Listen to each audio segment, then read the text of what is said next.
بسم الله الرحمن الرحيم.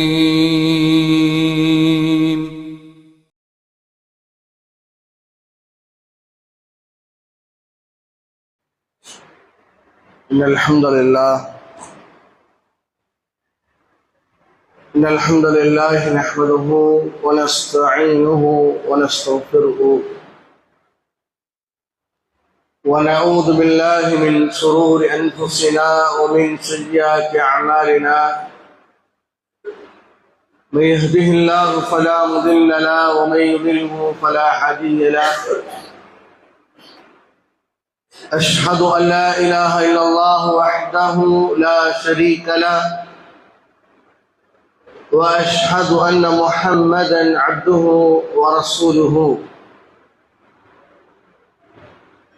أعوذ بالله من الشيطان الرجيم. بسم الله الرحمن الرحيم. يا أيها الذين آمنوا اتقوا الله حق تقاته ولا تموتن إلا وأنتم مسلمون. وقال أيضا يا أيها الناس اتقوا ربكم الذي خلقكم من نفس واحدة وخلق منها زوجها وبث منهما رجالا كثيرا ونساء واتقوا الله الذي تساءلون به والأرحام إن الله كان عليكم رقيبا. وقال أيضا والذين كفروا أعمالهم كسراب بقيعا يحسبه الظمآن ماء حتى إذا جاءه لم يجده شيئا إلى الآخر. أما بعد فإن خير حديث كتاب الله وخير هدي محمد صلى الله عليه وسلم وشر الأمور محدثاتها وكل محدثة بدعة وكل بدعة ضلالة وكل ضلالة في النار. أخرجه أبو داود والنسائي وابن ماجه. இறைவனின் சாந்தியும் சமாதானமும் நாம் உயிரை விட மேலாக மதிக்கின்ற அல்லாஹ்வுடைய தூதர் நபிகள் நாயகம் ஸல்லல்லாஹு அலைஹி வஸல்லம் அவர்கள் மீதும் அவர்களின் வாழ்க்கை வழிமுறைகளை அப்படியே ஏற்று பின்பற்றி வாழ்ந்த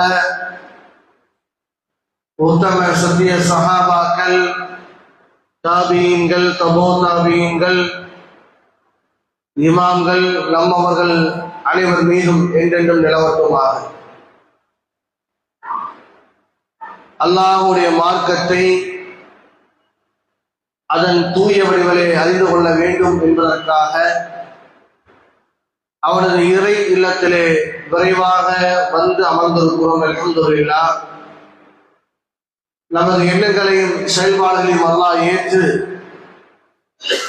நிரப்பமான கூலி அல்லாஹு தஆலா மறுமை நாளில் தந்தல் புரிவானாக. அன்புக்கினிய சகோதர சகோதரிகளே, இந்த உலகத்தில் ஏற்படுகிற நஷ்டத்தை அதை சரி செய்து விடலாம். ஆனால் மறுமையிலே ஒரு மனிதனுக்கு நஷ்டம் வந்தது என்று சொன்னால் அந்த ஒரு நஷ்டத்தை ஒரு காலம் நம்மால் ஈடு செய்ய முடியாது. எனவே மிகப்பெரிய நஷ்டம் என்பது மறுமையில் ஏற்படுகிற நஷ்டம்தான். எல்லா அமல்களையும் செய்து நோன்பு வைத்து குர்ஆனை ஓதி தான தர்மங்கள் செய்து நஃபீலான சுன்னத்தான வணக்கங்களை ஈடுபட்டு இத்துணை அமல்களையும் வைத்து மறுமை நாளில் சொர்க்கத்தில் அடையலாம் என்று எண்ணுகிற பொழுது அத்துணை அமல்களும் ஒரு மனிதனுக்கு நாசமாகிவிட்டது என்று சொன்னால் அது அவனுக்கு ஏற்படுகிற மிகப்பெரிய இழப்பு சகோதரர். அல்லாஹு தஆலா திருமறை குர்ஆனிலே சில நபர்களுடைய அமல்கள், அவன் செய்த நல்லறங்கள் எப்படி அது ஆகிவிடும் என்பதை குறித்து அல்லாஹு தஆலா திருமறை குர்ஆனிலே சொல்கிற பொழுது, வல்லதீன கஃபரு அஅமாலஹும் கஸராபின் பிகீஆ, இந்த மனிதர்கள் செய்கின்ற அமல்கள் நல்லறங்கள் மறுமை நாளில் காணல் நீரை போன்றுதான். தாகித்தவன் பாலைவனத்திலே பயணம் மேற்கொள்கிற பொழுது அவனுடைய கண்ணுக்கு எட்டிய தூரத்திலே நீர் இருப்பதை போன்று அவனுக்கு தெரிகிறது. எனவே அந்த நீரை அருந்தலாம் என்று சொல்லி அதன் அருகிலே அவன் செல்கிறான். ஹத்தா இதா ஜாஅஹு, தாகித்தவன் கண்ணுக்கு எட்டிய தூரத்தில் இருக்கக்கூடிய அந்த நீரை கண்டவுடனேயே அவன் அங்கே செல்கிறான். சென்ற பொழுது நம் எஜிது அந்த இடத்தை அவன் நீரை அவன் பார்ப்பது கிடையாது. அது என்னது அப்படிங்கும் போது அல்லாஹ் சொல்றான், சராபின் பிகியா, அது காணல் நீர் என்று சொல்றான் அல்லாஹ். அந்த மாதிரி தான் சில நபருடைய அமல்கள் அமையும் என்று சொல்கிறான். நாம் கூட பயணங்கள் மேற்கொள்கிற பொழுது நம்முடைய அதிகமான வெயிலின் காரணமாக கண்ணுக்கு எட்டிய தூரத்திலே நீர் இருப்பதை போன்று நமக்கு தெரியும். அங்க என்னமோ தண்ணி இருக்கிற மாதிரி தெரியும். ஆனா பக்கத்துல போய் பார்த்தோம் சொன்னா அங்க ஒண்ணு இருக்காது. இப்ப கண்ணுக்கு நீர் இருப்பதை போன்று தெரிவதைத்தான் நம் காணல் நீர் என்று சொல்கிறோம். நம்ம போய் பார்த்தோம்னு சொன்னா அங்க ஒண்ணுமே இருக்காது. அந்த மாதிரி தான் சில நபர்களுடைய அமல்கள், உலகத்திலே செய்கின்ற அத்துணை நல்லறங்களும் அவன் மறுமையினாலே எடுத்துக்கொண்டு ஒரு சொர்க்கத்துக்கு செல்லலாம் என்று அவன் நினைக்கிற பொழுது அவனுடைய அமலை அவன் பார்க்கிற பொழுது அது வெறும் காணல் நீராக மாறிவிடுகிறது என்று சொல்கிறான் அல்லாஹ். இன்னொரு இடத்தில் அல்லாஹு தஆலா குறிப்பிடுகிற பொழுது கதிம்னா இலா மா அமிலு மின் அமலின், இந்த மனிதர்கள் செய்கின்ற அமலின் பக்கம் நாம் வந்து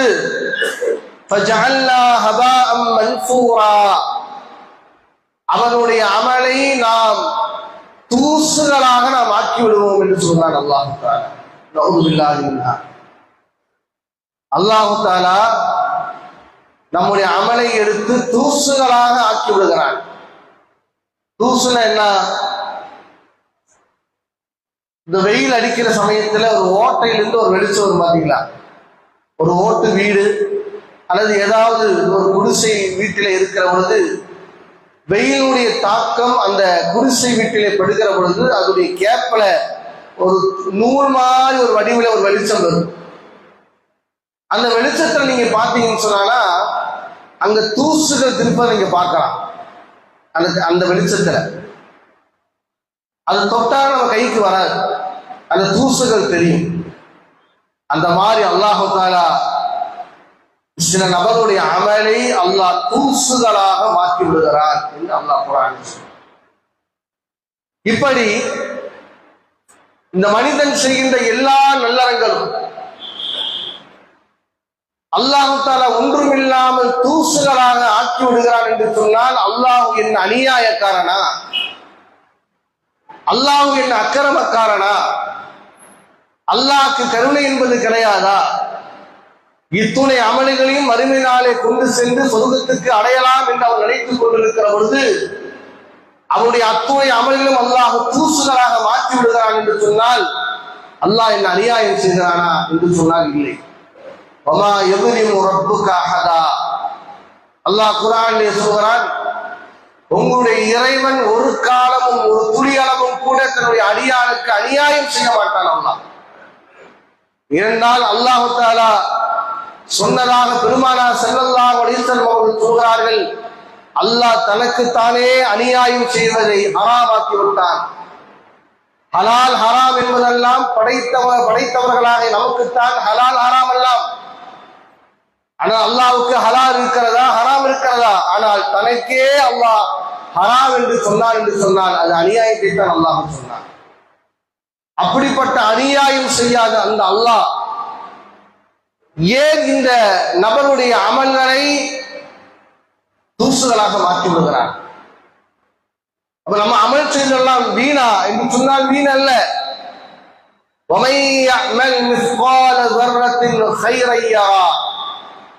யார் அணு அளவு மிஸ்கால் என்று சொன்னால் கடுகளவு என்று நாம் சொல்கிறோம். அறிஞர்கள் சொல்கிற பொழுது, தஃசீரை நாம் பார்க்கிற பொழுது, கீழே உரும்புகின்ற எறும்பு இருக்கிறது அல்லவா, அந்த எறும்பினுடைய கால்களில் ஒரு காலுக்கு தான் தர்ரத் என்று சொல்வார்கள். அந்த அளவுக்கு யார் அமல் செய்தாலும் அந்த அமலை அவன் காண்பான்.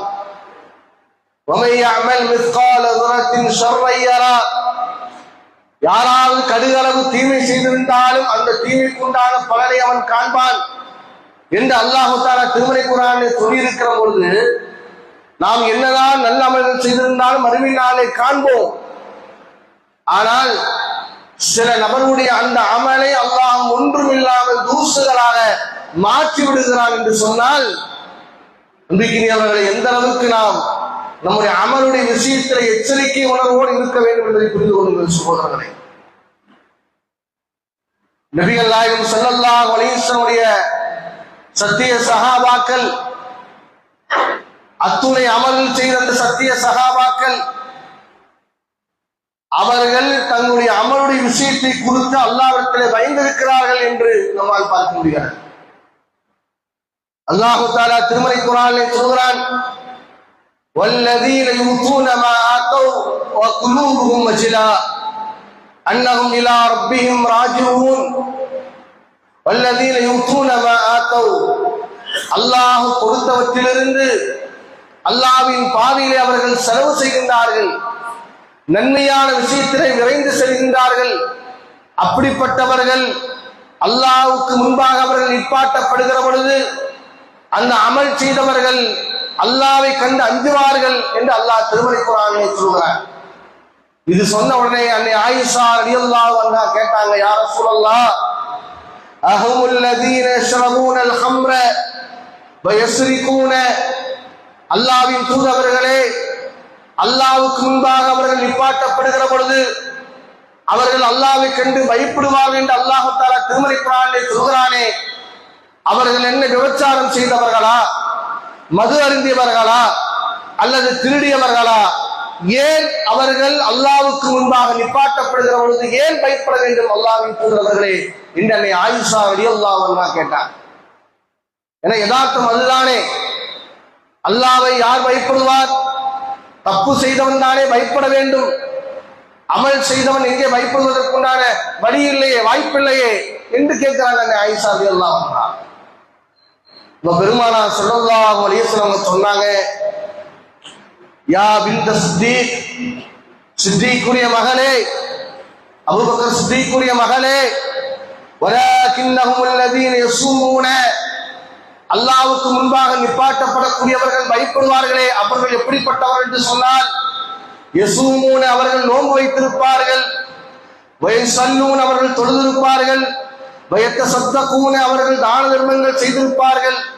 இருந்தாலும் ஏன் அவர்கள் அல்லாஹ்வை பயப்படுகிறார்கள் என்று சொன்னால், வஹும் யகாஃபூன அல்லா யுக்பல மின்ஹும், ஏன் அவங்க பயப்படுறாங்கன்னா, அவர்கள் வைத்த நோன்பை அல்லாஹ் ஏற்றுக்கொள்ளாமல் போய்விடுவானோ, அவர்கள் செய்த தான தர்மங்களை அல்லாஹ் ஏற்றுக்கொள்ளாமல் போய்விடுவானோ, அவர்கள் தொழுத தொழுகை அல்லாஹ் தஆலா ஏற்றுக்கொள்ளாமல் போய்விடுவானோ, அவர்கள் நோற்ற அந்த நோன்புகளும் இன்னும் அமல்களும் அல்லாஹ் ஏற்றுக்கொள்ளாமல் போய்விடுவானோ என்கிற பயம்தான் ஆயிஷா அவர்கள் அல்லாஹ்வுக்கு முன்பாக நிப்பாட்டப்படுகிற பொழுது அவர்கள் பயப்படுகிறார்கள் என்று பெருமானார் ஸல்லல்லாஹு அலைஹி வஸல்லம் சொன்னார். யோசிச்சு பாருங்க, இந்த பயம் நமக்கு இருக்கிறதா? ஒரு மாத காலம் நோன்பு வைத்திருக்கிறோம், தான தர்மங்கள் செய்திருக்கிறோம், ரமலானுக்கு பிறகும் 6 நோன்பு வைத்திருக்கிறோம், இரவு வணக்கத்தில் நின்று வணங்கி இருக்கிறோம், இறுதி 10 நாளை உயிரோட்டம் உள்ளதாக நாம் ஆக்கியிருக்கிறோம். எல்லாம் ஆக்கிய பிறகு நமக்கு என்ன நினைப்புன்னு சொன்னானா, எல்லாம் அல்லாஹ்வுடைய நன்மை என்கிற பதிவேட்டிலே பதிவு செய்யப்பட்டு விட்டது, இதன் மூலமாக நாம் சொர்க்கத்துக்கு செல்லலாம் என்று ஆசைப்பட்டுக் கொண்டிருக்கிறோம். ஆனால் சத்திய சஹாபாக்கள் வைத்த நோன்பை தொழுத தொழுகையை, செய்த தான தர்மத்தை, இன்னவர இபாதத்துக்களை அல்லாஹ் ஏற்றுக்கொள்ளாமல் போய்விடுவானோ என்கிற கவலை அவர்களை ஆள்கொண்டிருக்கிறது. அதனால்தான் நம்ம படிக்கிறோம். சலஃபு சாலிஹீனுடைய வழிமுறையை படிக்கிற பொழுது அவர்கள் நோன்பு முடிந்த பிறகு 6 மாத காலம், 1 மாசம் 2 மாசம் இல்லை, 6 மாத காலம் அவர்கள் இந்த ரமலானில் செய்த அமலை அல்லாஹ் ஏற்றுக்கொள்ள வேண்டும் என்பதற்காக வேண்டி அவர்கள் அல்லாஹ்விடத்திலே பிரார்த்தனை செய்து கொண்டிருந்தார்கள் என்று பார்க்கிறார். எப்படிங்க 6 மாசம் அவங்க என்னதான் துவா செஞ்சாங்க? யா அல்லாஹ் ரமலானில் செய்த அத்துணை அமல்கள் ஏற்றுக்கொள் இறைவா என்று அவர்கள் துவா செய்திருக்கிறார். நம்ம செய்திருக்கிறோமா? நம்ம என்ன நினைக்கிறோம் கேட்டானா, எல்லாம் பண்ணியாச்சு, அல்லாஹ் எழுதிட்டான், நமக்கு கன்ஃபார்ம் தான் என்று நினைத்துக் கொண்டிருக்கிறோம். ஆனால் சஹாபாக்கள் பயந்தான். ஏன்னா அங்க போய் துணை அமல்களும் அல்லாஹ் ஒன்றுமில்லாமல் ஆக்கிவிட்டான் என்று சொன்னால் நம்மளை விட நஷ்டவாளி வேறு யாருக்கு முடியும்? யோசிச்சு பாருங்க. 1 மாத காலம் உண்ணாமலும் குடிக்காமலும் இல்லறத்தில் ஈடுபடாமலும் அல்லாஹ் சொன்னான் என்பதற்காக வேண்டி வைத்த அந்த நோன்பை அல்லாஹ் நாளை வறுமையில தூக்கி வீசினான் என்று சொன்னால் நம்முடைய நிலைமை யோசிப்பார். இரவு முழுக்க நின்று வணங்கி இருக்கிறோம், இறுதி 10 நாளை உயிரோட்டம் உள்ளதாக நாம் ஆக்கியிருக்கிறோம். இத்தனையும் அல்லாஹு தஆலா தூக்கி வீசி விட்டான் என்று சொன்னால் நம்மளை விட மிகப்பெரிய நஷ்டவாளி வேறு யாரா இருக்க முடியும் யோசிப்பார். எனவே நாம் செய்திருக்கிற இந்த அமல்கள் அல்லாஹு நாடாமல் நமக்கு கண்டிப்பா கிடைக்காது. அதனாலதான் நோன்பு திறக்கும் போது நம்ம என்ன துஆவை சொல்றோம்? தபஅல் வமஉ வஸபத்தல் அஜ்ரு இன்ஷா அல்லாஹ், தபஅல் வமஉ வபதல்லத்தில் உரூகு வஸபத்தல் அஜ்ரு இன்ஷா அல்லாஹ் சொல்லிட்டு நம்ம நோன்பு திறக்கணும். என்ன அந்த துஆவுடைய பொருள்? தாகம் தணிந்தன, நரம்புகள் நனைந்தன, அல்லாஹ் நாடினால் தான் இது கூலி கிடைக்கும். எப்ப சொல்றோம்? காலையிலிருந்து உண்ணாமலும் பருகாமலும் இல்லறத்தில் ஈடுபடாமலும் அல்லாஹ் எதையெல்லாம் ஹலால் என்று சொன்னானோ, நோன்பு வைத்தவுடனே இது ஹராம் என்று அல்லாஹ் தஆலா சொன்னானோ, அதனால் ஹலாலானதை கூட ஹராமாக பாவித்து அந்த நோன்பை நோட்டுவோமே, அந்த நோன்பு திறக்கிற அந்த நேரத்தில் அவர் சொல்லக்கூடிய துஆவுடைய பொருள் என்ன? நீ நான்தான் இதுக்கு நன்மை, நீ நான்தான் நன்மை. அப்ப அல்லாஹ் நாடலைன்னா அத்தனையும் வீண். எனவே இந்த துவாக்கள்லாம் எதை காட்டித் தருகிறது என்று சொன்னால், நாம் எந்த அமலை செய்திருந்தாலும் சரி சகோதரர்களே, அந்த அமலை ஏற்றுக்கொள்வதற்காக வேண்டி அல்லாஹ்விடத்தில் துவா செய்ய, அல்லாஹ்விடத்தை ஏற்றுக்கொள்வதற்காக துவா செய்ய வேண்டும். நபிமார்கள் செஞ்சிருக்கிறாங்க. இப்ராஹிம் அலைஹிஸ்ஸலாம் அவர்கள், இஸ்மாயில் அலைஹிஸ்ஸலாம் அவர்கள், இன்னவர நபிமார்கள், எல்லா நபிமார்களும் ஒரு அமலை செய்த பிறகு அந்த அமல் அல்லாஹ் ஏற்றுக்கொள்ள வேண்டும் என்பதற்காக வேண்டி துஆவை செய்திருக்கிறார்கள். இப்ராஹிம் நபி, இஸ்மாயில் நபியும் அல்லாஹ்வுடைய இறை இல்லமான கஅபாவை கட்டுகிறார்கள். இது யர்ஃபஉ இப்ராஹிமுல் கவாயித மினல் பைத் வ இஸ்மாயில் ரப்பனா தகப்பல் மின்னா இன்னக அன்தஸ் ஸமீஉல் அலீம். சொல்றாங்க இப்ராஹிம் நபி, ரப்பனா எங்களுடைய இறைவா, தகப்பல் மின்னா, யா அல்லாஹ் எங்களிடமிருந்து இதை ஏற்றுக்கொள் இறைவா, இன்னக அன்தஸ் ஸமீஉல் அலீம், நீ செவியேற்பவனாகவும் அறிந்தவனாகவும் இருக்கிறாய் யா அல்லாஹ், எனவே இந்த அமலை யா அல்லாஹ் நீ ஏற்றுக்கொள் என்று இப்ராஹிம் நபி வாசிக்கிறார். யோசிச்சு பாருங்க, இப்ராஹிம் நபி பள்ளிவாசலை எது கட்டினாரு? மக்கள் எல்லாம் பாராட்ட வேண்டும் என்பதற்காக வேண்டி கட்டினாரா? அல்லது அந்த பள்ளிவாசலை தலைவர் கோஷத்துக்காக வேண்டி கட்டினாரா? அப்படி ஒரு நபி நினைப்பாரா? அப்படி நினைப்பதே பாவம் என்று இஸ்லாம் சொல்கிறது. அப்படிப்பட்ட நபிமார்கள் கூட அல்லாஹ்வுக்காக வேண்டி கெட்டியிருந்தாலும் கூட, அதற்காக வேண்டி உழைத்திருந்தாலும் கூட, இந்த அமலை அல்லாஹ் ஏற்றுக்கொள்ளவில்லை என்று சொன்னால் என்னுடைய அமல் வீண் என்பதை புரிந்து கொண்டுதான் நபி இப்ராஹிம் அலைஹிஸ்ஸலாம் சொன்னார்கள், ரப்பனா தகப்பல் மின்னா இன்னக அன்தஸ் ஸமீஉல் அலீம், யா அல்லாஹ் இதை ஏற்றுக்கொள் இறைவா, இந்த அமலை ஏற்றுக்கொள் இறைவா, நீ ஏற்றுக்கொள்ளவில்லை என்று சொன்னால் என்னுடைய அத்துணை அமலும் வீணாகி போய்விடுமே இறைவா என்று அந்த நபிமார்கள் துஆ செய்திருக்கிறார்கள் என்று பார்க்க முடிகிறது சகோதரர்களே. எந்த அளவுக்குன்னு சொன்னானா, நபிகள் நாயகம் ஸல்லல்லாஹு அலைஹி வஸல்லம் சத்திய சஹாபாக்கள் அபூபக்கர் சித்திக் ரலியல்லாஹு அன்ஹு அவர்கள் ரமலானுடைய அறிவிப்பு செய்யறாங்க, பெருநாளுடைய அறிவிப்பு செய்யறாங்க. நாளை காலையில பெருநாள். சஹாபாக்கள் அபூபக்கர் ரலியல்லாஹு அன்ஹு தேடிட்டு இருக்கிறாங்க. அபூபக்கர் ரலியல்லாஹு அன்ஹு காணவில்லை. ஒரு குடிசையிலே அழுகுரல் கேட்கிறது சஹாபாக்கள். உடனே போய் திறந்து பார்க்கிறாங்க, அங்க அபூபக்கர் ரலியல்லாஹு அன்ஹு அவர்கள் அழுது கொண்டிருக்கிறார்கள்.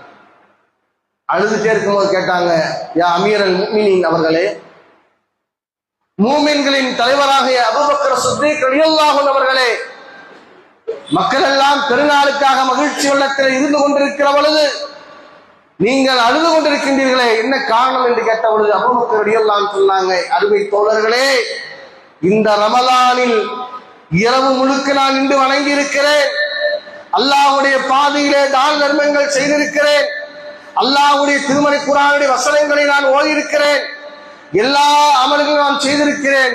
இந்த அமல்கள் நாளை வறுமையிலே அல்லாஹ் அங்கீகரிக்கவில்லை என்று சொன்னால் இந்த அபூபக்கர் வீணாகி போய்விடுவேனோ, இந்த அபூபக்கர் நரகத்துக்கு போய்விடுவேனோ, இந்த அபூபக்கருடைய அமலை அல்லாஹ் ஏற்றுக்கொள்ளாமல் போய்விடுவானோ என்கிற கவலைதான் தோழர்களை எனக்கு.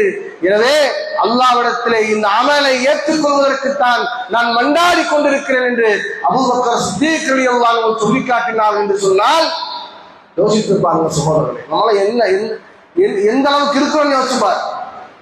என்னைக்காச்சும் வருத்தப்பட்டிருக்குமா, யா அல்லாஹ் ஒரு மாச காலம் நோன்பு வச்சிருக்கிறேன், யா அல்லாஹ் நீ சொன்னதற்காக உன்னை தூதர் சொன்னார் என்பதற்காக வேண்டி சவாலிலும் நான் நோன்பு வைத்திருக்கிறேன் இறைவா, ரமலான்ல வாரி வாரி கொடுத்தேன் உன் பாதையில இறைவா, இரவு முழுக்க தூங்காமல் லைலத்துல் கத்ர் என்கிற இரவை அடைவதற்காக விழித்துக் கொண்டே அமல் செய்திருக்கிறேன் இறைவா, இந்த அமலை நீ ஏற்றுக்கொள்ளவில்லை என்று சொன்னால் என்னை விட மிகப்பெரிய நஷ்டவாளி வேறு யாராகவும் இருக்க முடியாது இறைவா என்று என்றைக்காவது கவலைப்பட்டிருக்கிறோமா, வேதனைப்பட்டிருக்கிறோமா, இந்த அமலை ஏற்றுக்கொள்வதற்காக அல்லாஹ்விடத்தில் துஆ செய்திருக்கிறோமா? சொல்ல யோசித்து பாருங்க, எப்படி அல்லாஹ் ஏற்றுக்குவான்? ஒவ்வொரு நபிமார்களும் ஒவ்வொரு அமலுக்கு பிறகும் அல்லாஹ்விடத்தில் துஆ செய்திருக்கிறாங்க, யா அல்லாஹ் இந்த அமலை ஏற்றுக்கொள்ளுங்க. இப்ப என்ன தைரியத்தில் உட்கார்ந்துட்டு இருக்கோம்? நம்முடைய அமலை அல்லாஹ் ஏற்றுக்கொள்ளவில்லை என்று சொன்னால் நம்முடைய நிலைமை என்ன? எல்லாம் வேஸ்ட். இதை விட மிகப்பெரிய நஷ்டம் நமக்கு வேணுமா? யோசிச்சு பாருங்க. பாருங்க சஹாபாக்கள், அல்லாஹ் தஆலா திருமறை குர்ஆன்ல சொல்றான், யா அய்யுஹல்லதீன ஆமனூ லா தர்ஃபஉ அஸ்வாத்தகும் ஃபௌக ஸௌத்தின் நபி, இந்த நபிக்கு மேல உங்க சத்தத்தை உங்க சிலருக்கு உயர்த்துவதை போன்று நீங்கள் உயர்த்த வேண்டாம் என்று சொல்லிவிட்டு அல்லாஹ் சொல்கிறான், அன் அஹ்பத அமாலக்கும் அன்தும் லா தஷ்குரூன், அப்படி நபியுடைய சப்தத்திற்கு மேல் உங்களுடைய சப்தம் வருமானால் உங்களுடைய அமல்களை அல்லாஹ் தஆலா அழித்து விடுவான் என்கிற வசனம் இறங்கு. உங்களுக்கு அறியாமலே உங்களுடைய அமல் நாசமாக்கும் என்கிற வசனம் வருது. வந்த உடனேயே ரசூலுல்லாஹ்வுடைய கூட்டத்தில் இருந்த சப்தத்தை உயர்த்தி பேசுகின்ற சாபித் இப்னு கைஸ் என்கிற சஹாபியை காணவில்லை. இந்த வசனம் இறங்குறதுக்கு அடுத்த நாள் எல்லாரும் தேடிட்டு இருக்கிறாங்க. சாபித் இப்னு கைஸ் ரலியல்லாஹு அன்ஹு அவர்கள் அழுகிறாங்க, அல்லாஹ்வுடைய தூதரை விட சத்தம் எனக்கு கொஞ்சம் சவுண்டா இருக்குமே, என்னுடைய அமலெல்லாம் நாசமாகி விட்டதே, மறுமை நாளை நான் நரகவாதியாக போய்விடுவேனே என்று கவலையில் அழுது கொண்டிருக்கிறார். ரசூல் ஸல்லல்லாஹு அலைஹி வஸல்லம் இந்த தகவல் போன உடனே சொன்னாங்க, ரசூலுல்லாஹ் சாபித் இப்னு கைஸ் சொர்க்கவாசி என்று பெருமானார் ஸல்லல்லாஹு அலைஹி வஸல்லம் சொன்னாங்க. யோசிப்பார், அல்லாஹ்வுடைய தூதரை எதிர்த்து பேசுவதல்ல, அல்லாஹ்வுடைய தூதருடைய சப்தத்துக்கு மேல் சப்தமாக பேசுவது கூட உங்களுடைய அமலை நாசமாக்கி விடும் என்று சொன்ன பொழுது அந்த அமல் நாசமாகி விட்டதோ என்கிற கவலை சஹாபாக்களுக்கு ஏற்பட்டுச்சு. இந்த கவலை நமக்கு வரணும். நேரத்திலே அமர்ந்து ஜும்மாவுக்கு வந்திருக்கிறோம், வந்து இருக்கிற சகோதரர்கள் ஜும்மா முடிந்த பிறகு அல்லாஹ் ஏற்றுக்கிட்டாங்க சொல்லக்கூடாது. அல்லாஹ் துஆ செய்ய, யா அல்லாஹ் உன்னுடைய தூதர் சொன்னார் என்பதற்காக வேண்டி, நீ சொன்னாய் என்பதற்காக வேண்டி என்னுடைய அத்துணை வேலைகளை விட்டு விட்டு விரைவாக உன்னுடைய பள்ளிகளை வந்து அமர்ந்து ஜும்மாவுடைய முழுமையான கூடிய பெற வேண்டும் என்று அமர்ந்திருக்கிறேன் இறைவா, இதை நீ நஷ்டப்படுத்தினாய் என்று சொன்னால், இந்த அமலை நீ ஏற்றுக்கொள்ளவில்லை என்று சொன்னால் என்னை விட மிகப்பெரிய நஷ்டவாதி வேறு யாராக இருக்க முடியாது இறைவா, என்னுடைய அமலை நீ ஏற்றுக்கொள் என்று அல்லாஹ்விடத்திலே ஒவ்வொரு அமலுக்கு பிறகு நாம் துஆ செய்ய கடமைப்பட்டிருக்கிறோம் சகோதரர்களே. சஹாபாக்கள் பயந்திருக்கிறாங்க. இப்ப நமக்கு அந்த பயம் வரணும். நம்ம எல்லாம் என்ன சொல்றோம்னா சொர்க்கவாசி என்று அந்த இதுலயே நம்ம என்ன செய்யறாங்க வந்துருக்கிறோம். அல்லாஹ் நாடி நரகத்துக்கு போட்டு நம்முடைய நிலைமையை யோசிச்சு பாருங்க. அல்லாஹ் நல்லா காப்பாத்து. அப்ப நம்ம என்ன எவ்வளவுதான் அமல்கள் செய்திருந்தாலும் சரி, அந்த அமல்களை தொடர்ந்து செய்ய வேண்டும். அந்த அமல்களை பெருமையும் வந்து விடக்கூடாது சகோதரர்கள். பாருங்க, நம்ம இருக்கிற சஹாபாக்கள்ல உமர் ரலியல்லாஹு அவர்கள், உமர் ரலியல்லாஹு அவர்கள் சொர்க்கத்துக்கு சுப செய்தி சொல்லப்பட்ட ஒரு நபித்தோழர் இல்லையா? அந்த உமர் ரலியல்லாஹு அவர்கள் ஹுதைஃபா ரலியல்லாஹு அவர்கள்ட்ட போறாங்க. ஹுதைஃபா யார்? பெருமானார் ஸல்லல்லாஹு அலைஹி வஸல்லம் ரகசியங்களை பாதுகாக்கின்ற ஒரு நபர் ஹுதைஃபா. பெருமானார் ஸல்லல்லாஹு அலைஹி வஸல்லம் அவர்கள் ஒரு ரகசியத்தை சொன்னார் என்று சொன்னால் அது ஹுதைஃபாவிடம் தான் சொல்லுவார்கள் பெருமானார். ஏன்னா ஹுதைஃபா ரலியல்லாஹு அவர்கள் ரகசியங்களை பாதுகாப்பார்கள். அந்த ஹுதைஃபா ரலியல்லாஹு அன்ஹு அவர்கள்ட்ட பெருமானார் சொன்னாங்க, இவர்கள் எல்லாம் முனாஃபிக்கீன் என்று பெருமானார் சொன்னாங்க. அது ஹுதைஃபா அது எழுதி வச்சிருக்கிறாங்க, ஆனா வெளிப்படுத்தல. அல்லாஹ் தஆலா டிக்ளேர் சில நபர்களை முனாஃபிக்கின் சொல்லிட்டான். ஆனா சில நபர்கள் முனாஃபிக் என்பவர்கள் யார் என்பதை அல்லாஹ்வுடைய தூதருக்கு தெரியும். அதை ஹுதைஃபா ரலியல்லாஹு அன்ஹு என்ன செய்றாங்க சொல்றாங்க. ரசூலுல்லாஹ் மௌத்தானதுக்கு பிறகு உமர் ரலியல்லாஹு அன்ஹு அவர்கள் ஹுதைஃபா எங்க போனாலும் பின்னாடி போவாங்களாம். ஹுதைஃபாட்ட போய் கேட்பாங்களா, யா ஹுதைஃபா அஸ்அலுக பில்லாஹ், ஹுதைஃபா அல்லாஹ்வை முன்னிறுத்தி நான் கேட்கின்றேன். ஹுதைஃபா அல்லாஹ்வை முன்னிறுத்தி கேட்கின்றேன். ஹுதைஃபா அஅத்தனி ரசூல் ஸல்லல்லாஹு அலைஹி வஸல்லம் மினல் முனாஃபிகீன், அஅத்தனி ரசூல் ஸல்லல்லாஹு அலைஹி வஸல்லம் மினல் முனாஃபிகீன். பெருமானார் ஸல்லல்லாஹு அலைஹி வஸல்லம் அவர்கள் முனாஃபிக்குன் லிஸ்டுகளை உங்களுக்கு எண்ணி கொடுத்திருக்கின்றார்களே, அந்த முனாஃபிக்குன் லிஸ்டிலே என்னுடைய பெயரும் இருக்கிறதா ஹுதைஃபா? சொல்லுங்கள் ஹுதைஃபா என்று நயவஞ்சகத்தை பயந்து உமர் ரலியல்லாஹு அன்ஹு வந்திருக்கிறார். அதெல்லாம் எதை காட்டுகிறது? சொர்க்கவாசி என்றிருந்தாலும் அவர்கள் அந்த நரகத்துக்கு செல்லக்கூடாது. நம்முடைய அமல்கள் அல்லாஹ் ஏற்றுக்கொள்ள வேண்டும் என்பதிலே அந்த சஹாபாக்கள் ஆர்வம் காட்டியிருக்கிறார்கள், முனைப்பு காட்டியிருக்கிறார்கள். அதை குறித்து உண்டான செய்திகளை சேகரிப்பதிலே முயற்சிகளை மேற்கொண்டிருக்கிறார்கள் என்று பார்க்க முடிகிறது. நமக்கு ஏதாவது முனாஃபிக்தனம் வந்துருச்சோ, முனாஃபிக்குடைய அடையாளம் இருக்கிறது என்று பயந்திருக்கிறார். அபூ முலைக்கா என்கிற தாபி சொல்கிறார், நான் 60க்கும் மேற்பட்ட சஹாபாக்களை பார்த்திருக்கிறேன். ஒவ்வொரு சஹாபாக்களும் என்ன நினைச்சாங்க தெரியுமா? முனாஃபிக்குடைய அடையாளம் எனக்கு வந்து விட்டது என்று பயந்திருக்கிறாங்க. நம்ம என்ன செய்வோம்? அவன் முனாஃபிக்குவோம். ஆனால் அவர்கள் என்ன செஞ்சிருக்கிறாங்க? முனாஃபிக்குடைய அடையாளம் நமக்கு வந்துருச்சு. ஏன்னா நரகத்துடைய அடித்தட்டில இருப்பவன் முனாஃபிக். எனவே அந்த அடையாளங்கள் தன்னிடத்தில் வந்துவிடக்கூடாது என்பதிலே முனைப்பு காட்டியிருக்கிறார்கள் சத்திய சஹாபாக்கள் என்று வரலாறு நமக்கு சுட்டி காட்டுகிறது சகோதரர்களே. எனவே அன்பிக்கினவர்களை எந்த அமல் செய்திருந்தாலும் சரி, ரமலான் எத்தனையோ அமல் செஞ்சிருக்கிறோம், நிறைய பண்ணியிருக்கிறோம். அந்த அமல்களை அல்லாஹ் ஏற்றுக்கொள்ள வேண்டும் என்பதற்காக வேண்டி, அல்லாஹ் அங்கீகரிக்க வேண்டும் என்பதற்காக வேண்டி நம்ம 6 மாதம் அல்ல, அடுத்த ரமலான் வரைக்கும் நம்ம கேட்கணும். அல்லாஹ் அடுத்த ரமலான் வரைக்கும் கேட்க வேண்டும். எனவே இந்த அமல்கள் பாழாகாமல் பார்த்துக் கொள்வதில் அக்கறை செலுத்த வேண்டும். இந்த அமல்கள் பாழாயிருக்கூடாது. இந்த அமல்களை ஒருவன் பால்படுத்தினான் என்று சொன்னால் அவனை விட முட்டாள் வேறு யாரும் இருக்க முடியாது. அல்லாஹு தஆலா திருமறை குர்ஆனிலே சொல்கிறானே, வலா தகூனு கல்லதி நகலத் கஸலஹா மின் பாதி குவத்தின் அன்காஃபா, இந்த பெண்ணை போன்று நீங்கள் ஆகிவிட வேண்டாம் என்று சொல்கிறான் அல்லாஹ். எந்த பெண்ணை கொண்டு ஆய்விட வேண்டாம் என்று அல்லாஹ் சொல்கிறான்? ஒரு பெண் நூலை நோற்று அந்த நூலை விற்பனை செய்வதற்கு பதிலாக துண்டு துண்டுகளாக விட்டுகிறாளே, அவளை போன்று நீங்கள் ஆகிவிட வேண்டாம் என்று சொல்கிறான் அல்லாஹ். அதாவது ஒரு மண்பாண்டங்கள் செய்கிற குயவன் இருக்கான்னு வச்சுங்களேன், அவன் பானைகள்லாம் பண்றான். தன்னுடைய பொருளாதாரத்தை செலவு செய்து, தன்னுடைய உடல் உழைப்புகளை செலவு செய்து விலை மதிக்க முடியாத நேரத்தை செலவு செஞ்சு ஒரு பானை உருவாக்கி அது விற்கிறது தான் புத்திசாலித்தனம். ஏன்னா உழைப்ப செலவு பண்ணி இருக்கிறான், நேரத்தை செலவு பண்ணி இருக்கிறான், பொருளாதாரத்தை செலவு பண்ணி வித்து காசாக்காம அது குச்சி எடுத்து அந்த பானையை உடைக்கிறவன் நம்ம என்ன சொல்லுவோம்? முட்டாளுன்னு சொல்லுவோம், பைத்தியக்காரன்னு சொல்லுவோம், லூசுன்னு சொல்லுவோம் இல்லையா? என்னடா இவ்வளவு பண்ணி கூட விற்காம உடைக்கிறானே, கிறுக்கான்னு சொல்லுவோம். அந்த மாதிரி அல்லாஹ் சொல்றான், இத்துணை அமல்களில் செய்து ரமலான் முழுக்க நோன்பு வைத்து, ரமலானுக்கு பிறகு 6 நோன்பு வைத்து, தான தர்மங்கள் செய்து, இரவு முழுக்க வணங்கி எல்லாம் செய்து அடுத்த மாதத்திலேயே அந்த அமலை உடைக்கக்கூடியவன் தான் யாரு? முட்டாள். அவன் முட்டாள்தனமான வேலை செய்யக்கூடாது. புத்திசாலி எப்படி இருக்கணும்? அந்த அமலின் மூலமாக சொர்க்கத்துக்கு செல்ல வேண்டும். அப்ப நம்முடைய அமலை பால்படுத்துகின்ற செயல்கள் எது? நம்முடைய அமல்களை இல்லாமல் ஆக்குகின்ற செயல்கள் எது என்று சொன்னால் அதிலே முதலாவது அல்லாஹ்வுக்கு இணை வைப்பது. அல்லாஹ்வுக்கு நாம் இணை வைத்தோம் என்று சொன்னால் அமலுக்கு நம்ம எல்லா அமலும் அல்லாஹ் பாலாக்கிடுவான். அல்லாஹ் யாரை பார்த்து சொல்றான்?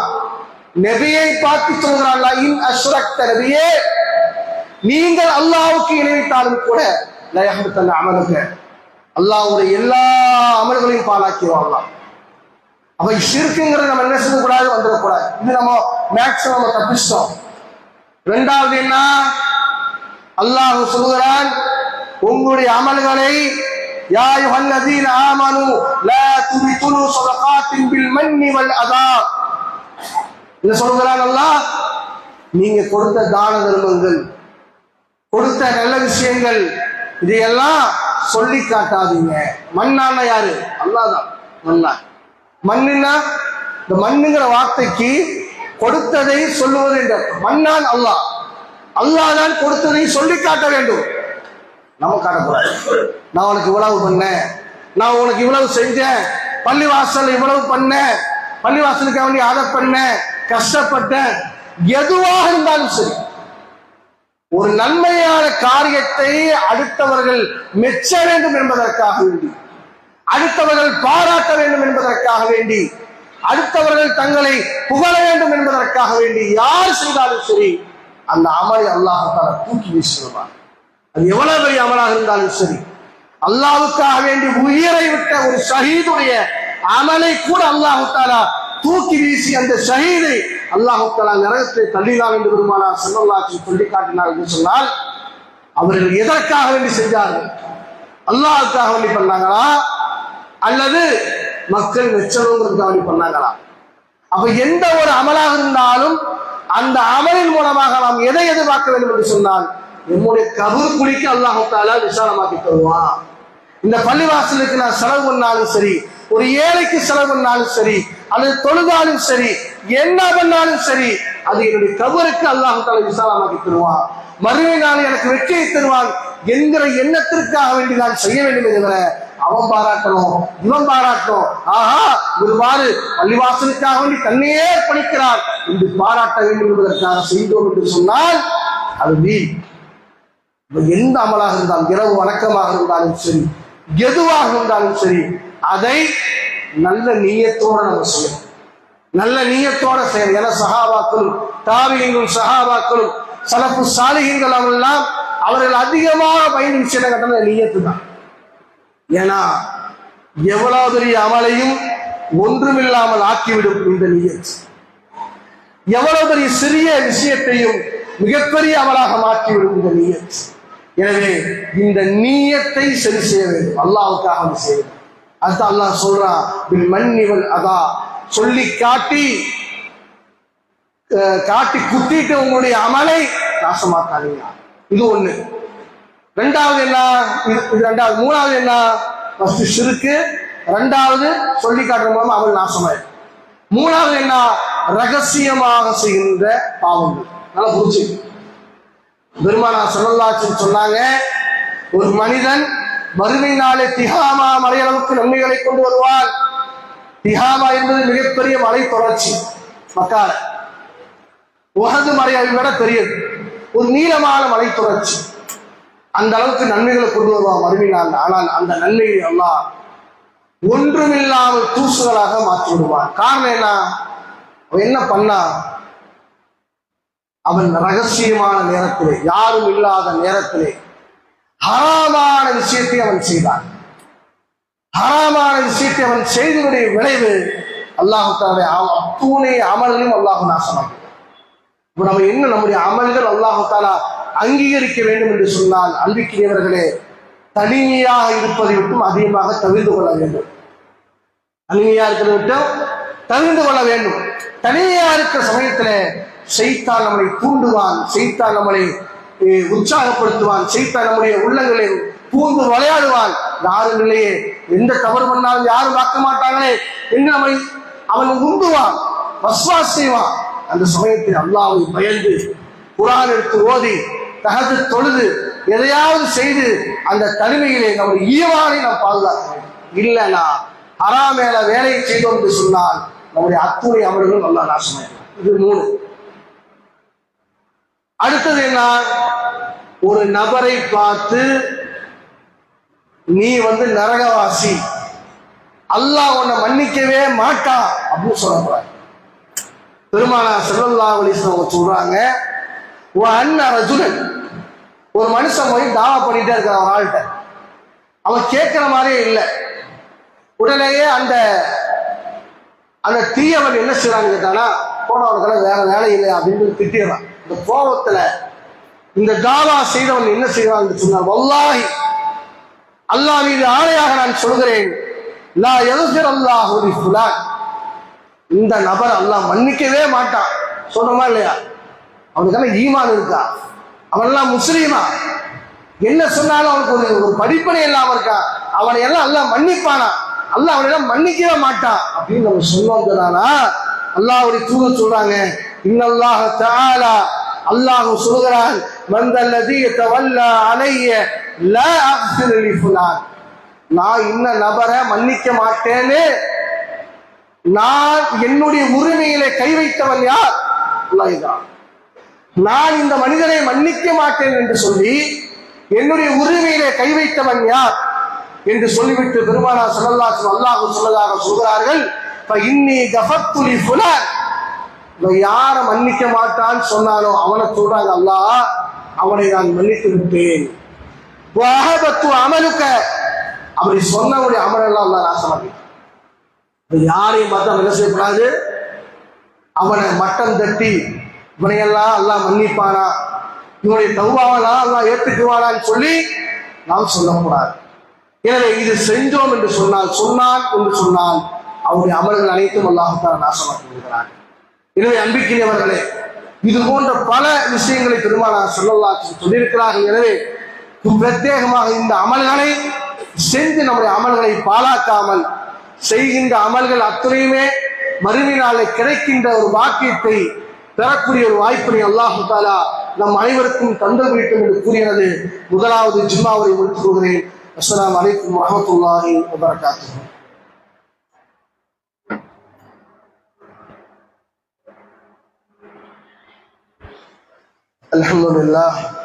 அல்ஹம்துலில்லாஹி வஸ்ஸலாத்து வஸ்ஸலாமு அலா முஹம்மதின் வ ஆலிஹி வ ஸஹாபிஹி அஜ்மஈன். அன்பிற்கினிய சகோதரர்களே, நம்முடைய ரமலானிலும் ரமலானுக்கு பிறகும் செய்த அத்துணை அமல்களும் அல்லாஹ் தஆலா அங்கீகரிப்பதற்காக வேண்டி இன்ஷா அல்லாஹ் வரக்கூடிய நாட்களில் அந்த அமலுக்காக வேண்டி அல்லாஹ்விடத்தில் அதிகமாக நாம் துஆ செய்ய கடமைப்பட்டிருக்கிறோம். இரண்டாவது, செஞ்ச அமல்களை பாழாக்கக்கூடிய விஷயத்திலே ஈடுபடாமல் இருக்க வேண்டும். மூன்றாவது, ரமலானுக்கு பிறகு, ரமலானுக்கு முன்னாடி செஞ்ச அமல் ரமலானுக்கு பிறகு நம்மகிட்ட இருக்குன்னு சொன்னானா நம்முடைய அமல்கள் அல்லாஹ் ஏற்றுக்கொண்டான் என்பதுடைய அடையாளங்களில் ஒரு அடையாளம் என்று சாலைகள் பொருளாக அல்லாஹ் சொல்றாங்க. எப்படிங்க? ரமலான்ல செஞ்ச அமல்கள் ரமலானுக்கு பிறகும் தொடர்கிறது என்று சொன்னால் அல்லாஹு தஆலா அதை அங்கீகரித்தான் என்னுடைய அடையாளம். அப்படி இல்லைன்னா அங்கீகரிக்கிறார்.